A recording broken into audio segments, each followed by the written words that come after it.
Art is not just something that entertains and enlightens us. It can also help us understand our experiences and transcend them.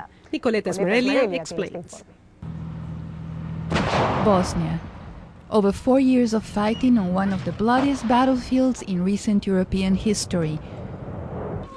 A sad legacy of genocide, common graves, concentration camps, orphans, and displaced persons. While it's true that international organizations quickly mobilized to provide the basic necessities like medical attention, food, provisions, and rebuilding, there are some wounds that are not visible. Thousands of children were emotionally traumatized by their experience in wartime, and often they're incapable of overcoming their fear, anger, and insecurity. ArtReach Foundation, a non-profit organization based in Atlanta, addresses these needs.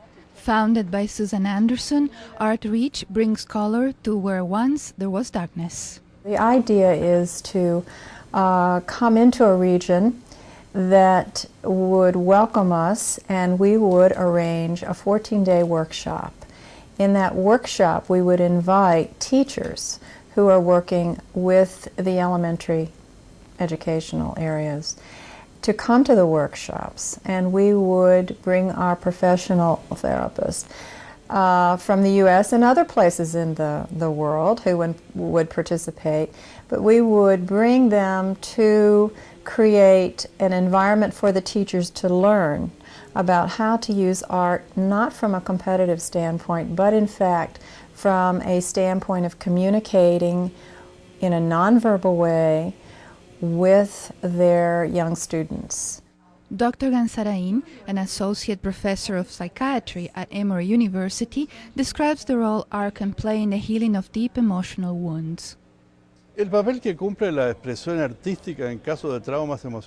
Artistic expression can play an effective role in cases of emotional trauma by enabling what is called the catharsis, the discharge of emotions that, since they're so painful, so awful, the patient is unable, even as an adult, to express them verbally.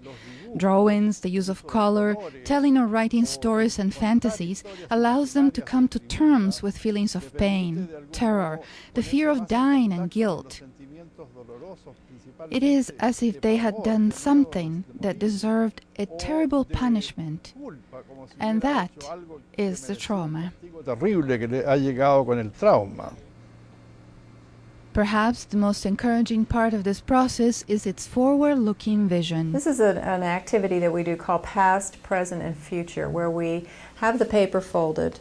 The materials are all there that they might use. And I want you to notice the kind of jaundiced eye in a sea of blue, which, and clearly full face. So he is showing signs, as I understand it from our therapist, of optimism. But the important thing for him was that we open this paper up and he sees that he is not stuck here, that he actually, within himself, has all three experiences of something, yes, in his past, this is who I am now, and this is where I hope to be.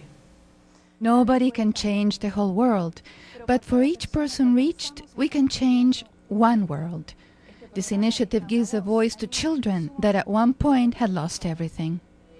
As Susan told us, ArtReach seeks to find peaceful forms of alternative communication in the hope that these children can reflect on their past and make choices about how to confront violent situations, both past and present. Nicoleta Smarelia, CNN, Atlanta.